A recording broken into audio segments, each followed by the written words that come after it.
नमस्कार प्यारे बच्चों। Welcome to my YouTube channel Base of Education Mantra. तो प्यारे बच्चों, आज की वीडियो में हम बात करने वाले हैं क्लास 9 के एसएसटी सेकेंड टर्म के सिलेबस के बारे में। यानी कि इस सिलेबस में जो जो भी दिया गया है चैप्टर उसको बड़े अच्छे से आप देखेंगे और अपनी तैयारी को एक मजबूत करेंगे, क्योंकि इस चैप्टर को करने के बाद प्यारे बच्चों आप एग्ज़ाम में सही स्कोर कर पाएंगे। क्योंकि हम जब किसी भी एग्ज़ाम की तैयारी करते हैं तो सबसे पहले हमें ये पता होना चाहिए कि हमें पढ़ना क्या है। जब आपको ये पता चल रहा है कि हमें पढ़ना क्या है तो आप अपनी तैयारी को बहुत अच्छी तरीके से करेंगे। तो आज की इस वीडियो हम यही करने वाले हैं कि कौन कौन से चैप्टर जो सेकेंड टर्म के सिलेबस में होने वाले हैं, और साथ ही साथ हम मैप के बारे में भी बात करने वाले हैं। तो प्लीज़ वीडियो को लाइक शेयर जरूर करें और चैनल पर नए हैं तो चैनल को सब्सक्राइब करें, जिससे कोई भी वीडियो अपलोड की जाए आपको आसानी से मिल सके, जिसके लिए आपको क्या है अपने नोटिफिकेशन को भी ऑन करना है। तो चलिए हम देखते हैं प्यारे बच्चों। तो प्यारे बच्चों, आप सभी स्क्रीन पे देख रहे हैं कि ये क्लास 9 सोशल साइंस के लिए सिलेबस है जो टर्म सेकेंड के लिए। जिन बच्चों का टर्म फर्स्ट का अगर पेपर अच्छा नहीं हुआ है तो उन्हें परेशान होने की कोई भी ज़रूरत नहीं है, जिससे आप सेकेंड टर्म में अच्छा स्कोर करके अपने क्या है नंबर को एक अच्छा कर सकते हैं। तो चलिए हम प्यारे बच्चों देखने वाले हैं कि कौन कौन से चैप्टर हमारे सेकेंड टर्म में आ रहे हैं। तो यहाँ पर आप देख रहे हैं कि जो आपका इतिहास है यानी कि आपकी जो हिस्ट्री है, तो आपकी हिस्ट्री में 2 चैप्टर आएंगे सेकेंड टर्म के लिए, जिसमें यूरोप में समाजवाद और रूसी क्रांति, और सेकेंड आपका है नास्तिवाद और हिटलर का उदय। यानी कि ये जो चैप्टर आपके हैं, ये चैप्टर 2 है आपके किताब में और ये चैप्टर 3। तो ये चैप्टर 2 और 3 आपके आ रहे हैं जो टर्म सेकेंड में यानी कि हिस्ट्री से। और चलिए देखते हैं कि आपके ज्योग्राफी यानी कि भूगोल से कौन कौन से चैप्टर आने वाले हैं।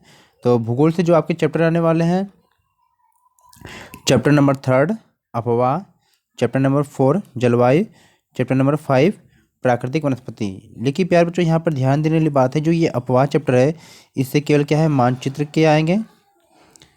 तो इस चैप्टर से आपको क्या है बोर्ड के एग्जाम में यानी कि आपकी जो टर्म फाइनल के एग्जाम में जो क्वेश्चन आपसे नहीं पूछा जाएगा, इसलिए इसको आप क्या है मानचित्र का समझ लीजिए, क्योंकि अपवाद से मानचित्र के क्वेश्चन आएंगे। आपको पेपर के लिए जो क्वेश्चन पढ़ना है, आपको जलवायु को पढ़ना है और प्राकृतिक वनस्पति के बारे में पढ़ना है। तो इस चीज़ का आप ध्यान रखें प्यारे बच्चों। चलते हैं नेक्स्ट टॉपिक पे, इकोनॉमिक्स। इकोनॉमिक्स से आपके केवल एक ही चैप्टर आ रहे हैं जो क्या है निर्धनता एक चुनौती। तो आप थोड़ी सी मेहनत करके आप सभी चैप्टर को बहुत ही आसानी से कंप्लीट रूप से तैयार कर सकते हैं। पॉलिटिकल साइंस में आपके 2 चैप्टर आ रहे हैं, चुनावी राजनीति और संस्थाओं का कामकाज। तो ये दोनों चैप्टर आपके चैप्टर नंबर कोई भी हो सकता है, यानी कि जो ये लोकतंत्र है ये आपका चैप्टर नंबर 3 होगा, किसी किसी बुक में किसी में 4 होगा। तो परेशान होने की कोई भी बात नहीं प्यारे बच्चों। और चैप्टर नंबर ये जो सेकंड दे रखा है ये आपके किसी किसी में 4 दे रखा होगा, किसी में 5। तो इसलिए आपको परेशान होने की कोई भी ज़रूरत नहीं है। आपको केवल चैप्टर का नेम है आपको देखना कि ये चैप्टर आपको सिलेबस में आना है। फिर हम बात करने वाले हैं आपको क्या है कि कौन कौन से जो मैप है, मैप वर्क में आपको करना क्या है।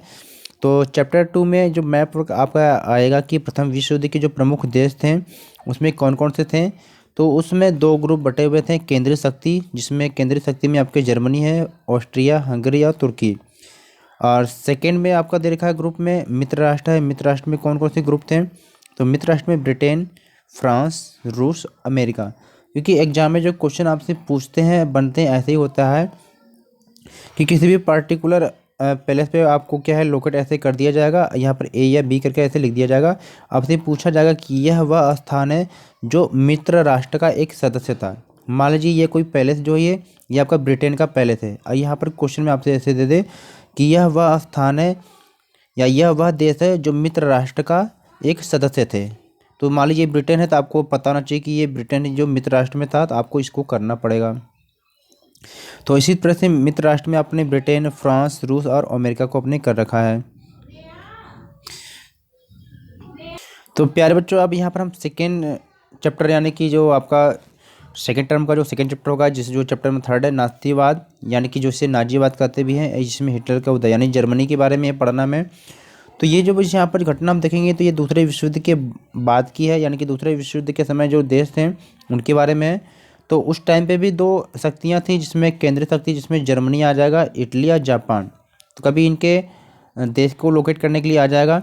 और साथ ही साथ मित्र राष्ट्र के बारे में आपसे पूछ सकता है कि मित्र राष्ट्र में के ग्रुप में कौन कौन से थे, ब्रिटेन, फ्रांस, रूस, अमेरिका। तो इन देशों की लोकेशन को आप जरूर देखेंगे, जिससे अगर एग्जाम में आएंगे तो आप गलती नहीं कर पाएंगे। साथ ही साथ आपको क्या है, जर्मनी या जर्मनी या नास्ती के जो विस्तार वाले जो प्रदेश आते थे इसके अंतर्गत, उनके बारे में भी लोकेट करने के लिए आ सकता है। यानी कि इसको Austria, Poland, Belgium, Lithuania, Denmark, Czechoslovakia और फ्रांस, इनकी भी लोकेट आप कर सकते हैं। इनको भी आप देख के रहना आपको।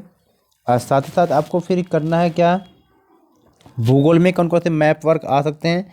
तो भूगोल में जो चैप्टर नंबर 3 था अपवाह, तो अपवाह मतलब नदियों का बहाव क्षेत्र होता है प्यारे बच्चों। यानी कि इस चैप्टर में आपको नदियों के बारे में पढ़ना है। तो नदियाँ दो प्रकार की होती है, हिमालय से निकलने वाली नदियाँ, जिसमें हमें सिंधु, गंगा, सतलुज, यानी कि हिमालय से निकलने वाली नदियाँ हैं 3 है, सिंधु, गंगा, सतलुज, इनको देखना है।